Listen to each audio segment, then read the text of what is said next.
This is the tale of Namco, a saga of bold decisions, corporate drama, and at least one robot named Putan who solved mazes. If you want to experience the full Namco roller coaster in order, skip ahead to the next section. Otherwise, if you're just here for the highlights, I got you.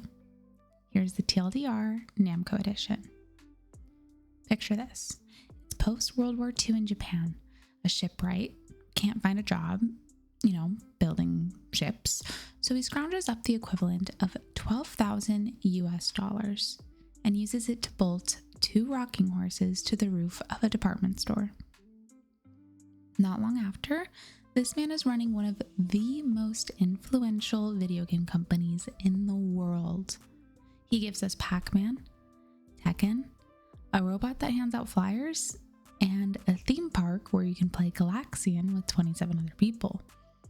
His company eventually merges with an anime giant and quietly disappears, not before helping invent modern gaming. And to think, the world might have been Pac-Man-less if the shipwright had just built ships. So let me tell you a little story about one of the most iconic names in video game history. It all started in 1955 Japan. Post-war, pre-Pac-Man. A guy named Masaya Nakamura sets up shop building mechanical rides. You know the kind you see outside grocery stores where a kid climbs onto a coin-operated horse and gallops absolutely nowhere for 30 seconds? Yeah. That was Namco's humble beginning.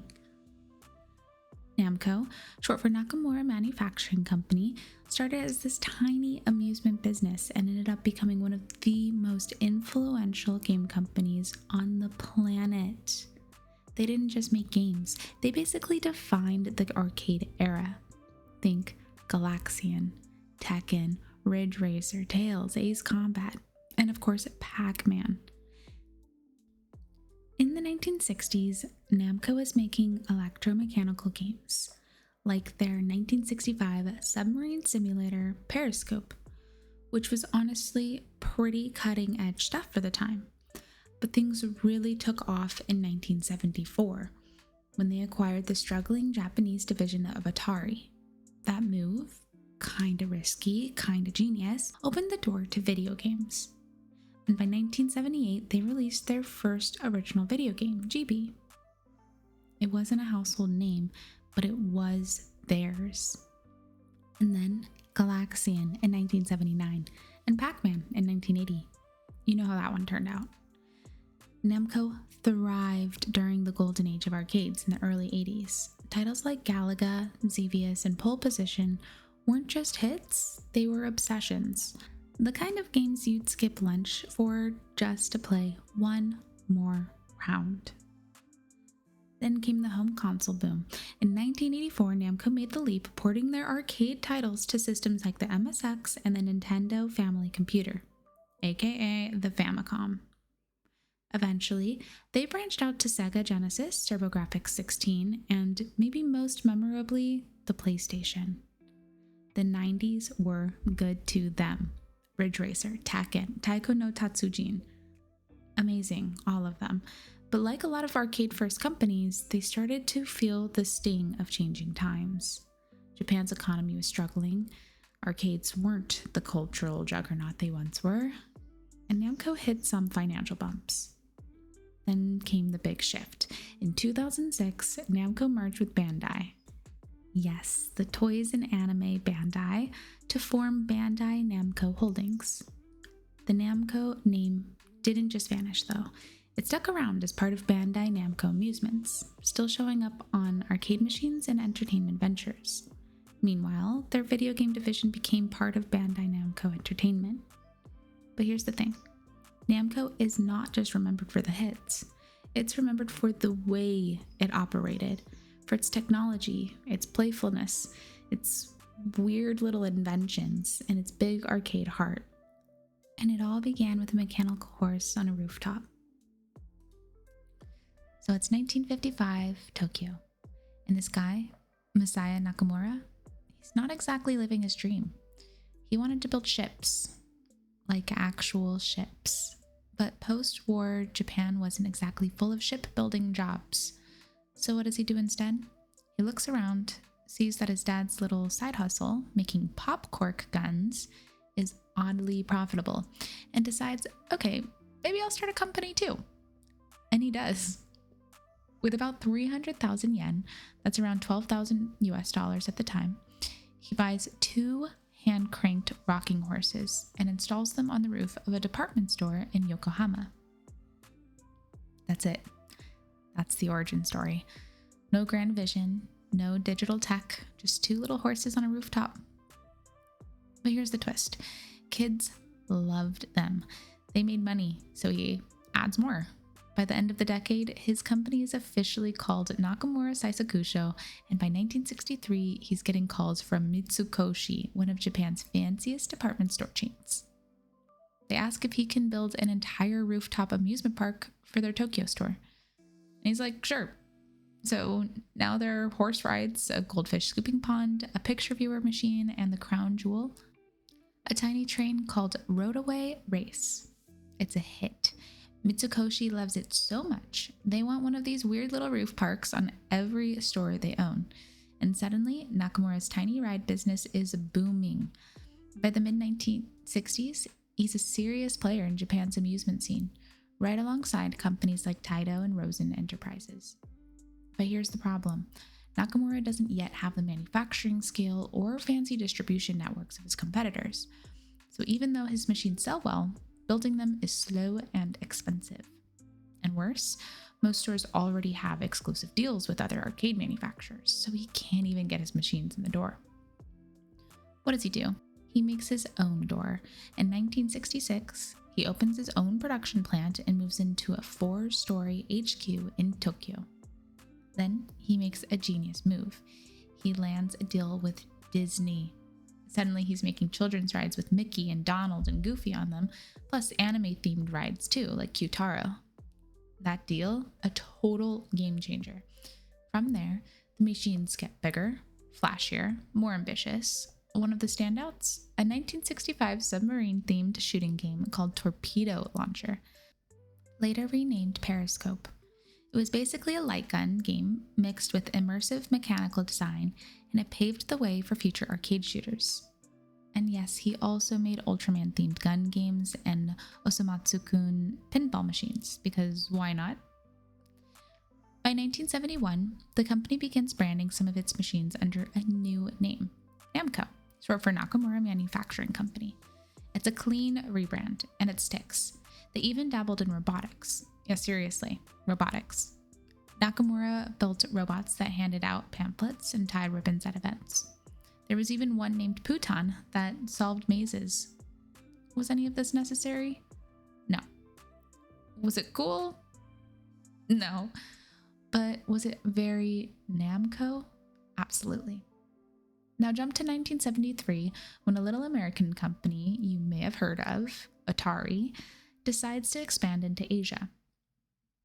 They open a Japanese division, and the president, Kenichi Takumi, reaches out to Nakamura with a pitch. Hey, want to distribute Atari games in Japan? Nakamura, thinking globally, says yes. But Atari Japan was a disaster. Employees are stealing, the business is losing money. Eventually, Takumi just stops showing up, which is relatable, but this is the president of Atari Japan we're talking about. The division is eventually handed off to Hideyuki Nakajima, a guy who used to work for the Japan Art Paper Company. And even he is like, we're finished. There's just no way. So Atari's co-founder, Nolan Bushnell, decides to cut his losses. He asks his guy in Japan, Ron Gordon, to find a buyer. Sega and Taito both declined, and finally, Gordon goes back to Nakamura, who agrees to buy it for about 296 million yen, which is just over $1 million US dollars. Except he cannot pay that amount up front. So what ends up happening is Bushnell basically shrugs and goes, fine, there's no one else who's willing to buy my company. So Nakamura ends up getting Atari Japan for just $550,000 up front, He does pay an additional $250,000 a year for the next 3 years, but it ended up being a total steal. And just like that, Nakamura is in control of distributing Atari's games across Japan. Although it was not an instant jackpot. In fact, Japanese arcades were in a slump thanks to the metal game fad, basically gambling light arcade games, which was sucking up all of the attention. But things did start to change in 1976 when the government cracked down on metal machines. And suddenly, Namco's real games started making real money. One of their imports, Breakout, was so popular in Japan that it got pirated to hell and back. By the end of 1977, Nakamura's scrappy little ride company had become one of the biggest arcade game forces in Japan. And that was just the beginning. Namco took its first real swing at video games with GB, a bouncy little pinball meets Breakout hybrid in 1978. It didn't rock the world, but it was theirs, and it laid the groundwork. Then came Galaxian in 1979. This was no clone. It was a leap forward. Full-color RGB graphics, dive-bombing alien ships, and smooth scrolling action made it one of the most technically impressive games of its time. In the US, Midway licensed it and became a blockbuster, solidifying a lasting partnership. But the real magic was brewing in the mind of Toru Iwatani. Arcades were full of blasters and explosions, mostly aimed at guys. Iwatani wanted something more universal. His concept? A game about eating. I guess eating is universal. Pac-Man debuted in Japan in 1980. Quirky, colorful, and just plain different. It caught modest attention, but when it arrived in the US as Pac-Man, named slightly adjusted to avoid vandalism, it exploded. The ghosts had personalities, the maze design was clever. Pac-Man himself became a cultural icon in the United States. It wasn't just a game, it was a movement. Namco followed it up with a wave of hits. Galaga 1981, Pole Position 1982, Dig Dug 1982, and then Xevious in 1983. A continuous scrolling shooter with bosses, world building, and even a soundtrack album. Namco wasn't just part of the arcade boom, it was the boom. When Nintendo dropped the Famicom in 1983, Namco didn't jump in right away. They'd had flops before, and instead they studied it, reverse engineered it, quietly ported Galaxian, and when they showed Nintendo the result, it was so good, they essentially said, "We're releasing this with or without you." Nintendo agreed, and Namco got a sweetheart deal, the right to manufacture its own cartridges and avoid some of Nintendo's strict licensing rules. This led to the creation of Namcot, their console game division.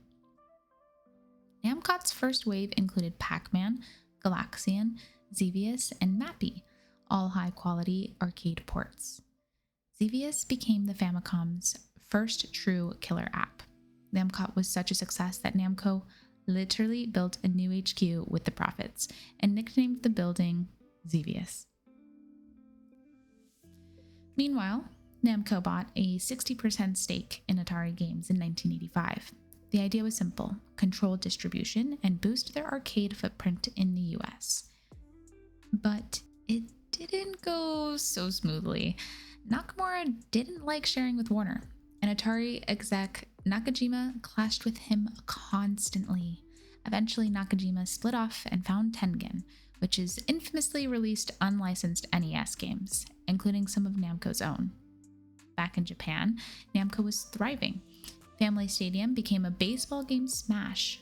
Final Lap in 1987 revolutionized multiplayer racing by letting you link cabinets, and their R&D team kept pushing boundaries. Games like Metal Hawk and Gator Panic blended motion and novelty.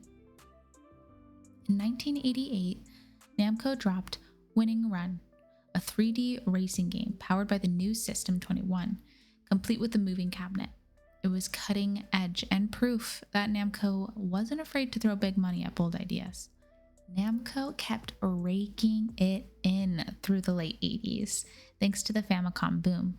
But their licensing deal with Nintendo ended, and when they tried to renew it, Nintendo said no more special treatment. Nakamura was furious. He wanted to ditch Nintendo entirely. The other executives said, maybe let's not. We need Nintendo, Nintendo needs us. So Namco kept releasing games on Nintendo, but focused more on the PC Engine and Sega Mega Drive. They also started to work on their own console, which never launched, but helped them sharpen their hardware knowledge. Meanwhile, Namco went big, like theme park big. In 1992, they opened Wonder Eggs, an actual amusement park in Tokyo. Think Disneyland, but with Pac-Man. It had dark rides, simulators, and even Galaxian 3, a 28-player rail shooter. It drew over 1 million visitors in its first year. Namco was no longer just a game company. It was an entertainment empire. In 1994, Sony dropped the PlayStation, and Namco, they were first in line to support it. Their launch title, Ridge Racer, showed off everything the PlayStation could do and helped to move 100,000 units on day one in Japan. Then came Tekken, a 3D fighter developed using Sony's own architecture. It outperformed Virtua Fighter and launched one of Namco's most successful franchises. Sony loved Namco so much, they let them make hardware like the NEG-Con controller. The PlayStation brand even briefly used the tagline, "Powered by Namco." In arcades, Namco kept innovating. Time Crisis, Alpine Racer, Prop Cycle, even a photo booth game where you auditioned to be a celebrity. It was weird, fun, and unmistakably Namco.